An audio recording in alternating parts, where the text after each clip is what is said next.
बालापुर के hotel Maratha के संचालक मुरलीधर राउत ने शेगांव जाने वाले भाविक भक्तों के लिए चाय, नाश्ता और भोजन की व्यवस्था की है।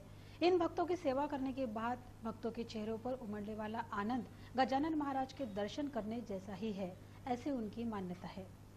बालापुर के होटल मराठा के संचालक मुरलीधर राउत पिछले 10 वर्षों से शेगांव दर्शन के लिए जाने वाले भक्तों की सेवा कर रहे हैं। अब 7 फरवरी को गजानन महाराज के प्रकट दिन को देखते हुए पैदलवारी करने वालों की संख्या अब बढ़ गई है।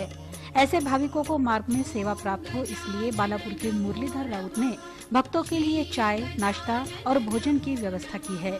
नोटबंदी के काल में राउत ने भोजन की व्यवस्था कर पैसे बाद में दीजिएगा इस प्रकार का उपक्रम चलाया था, जिसकी दखल स्वयं प्रधानमंत्री ने ली थी। ये इसमें खास बात है।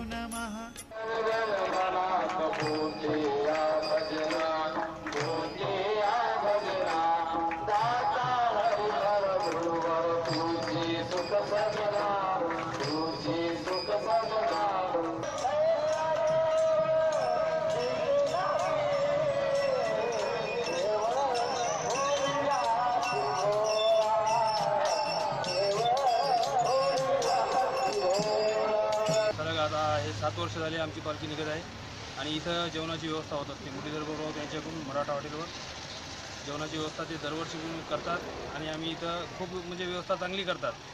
येणाऱ्या प्रत्येक वारकऱ्याला त्यांच्याकडून फराळाची व्यवस्था, जेवणाची व्यवस्था हे दरवर्षी चालू असते आणि ते बऱ्याच वर्षापासून हा उपक्रम राबवत आहेत आणि त्यांना त्यांची आम्हाला समाधान पण वाटते की कारण त्यांच्या इथे येतो, त्यांची तळमळ आहे।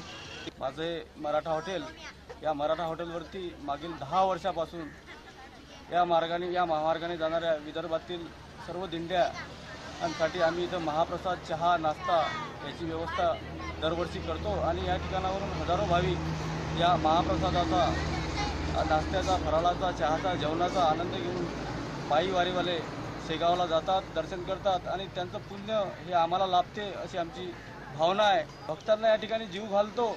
या जेवणाचाच नोटाबंदीच्या काळामध्ये माझ्या हॉटेलवर मी प्रवाशांना सुद्धा अशाच पद्धतीने जेवण ठेवलं होतं की जेवण करून जा, पैसे असतील तर द्या, नसतील तर पुढच्या वेळेस आणून द्या, अशी सेवा केली होती आणि त्या सेवेचं फळ सुद्धा मला मिळालं। माझं नाव पंतप्रधान नरेंद्र मोदी यांनी मन की बातमध्ये घेतलं होतं आणि या ठिकाणी जे काही भक्तांची सेवा माझ्या हातून होते, या सेवेचं मला एक समाधान वाटते। त्यामुळे या ठिकाणी आम्ही सतत 10 वर्षापासून हा कार्यक्रम करतो आणि मी जिवंत असेपर्यंत आणि माझ्या खिशात पैसे असेपर्यंत हा कार्यक्रम सतत माझा सुरू राहील।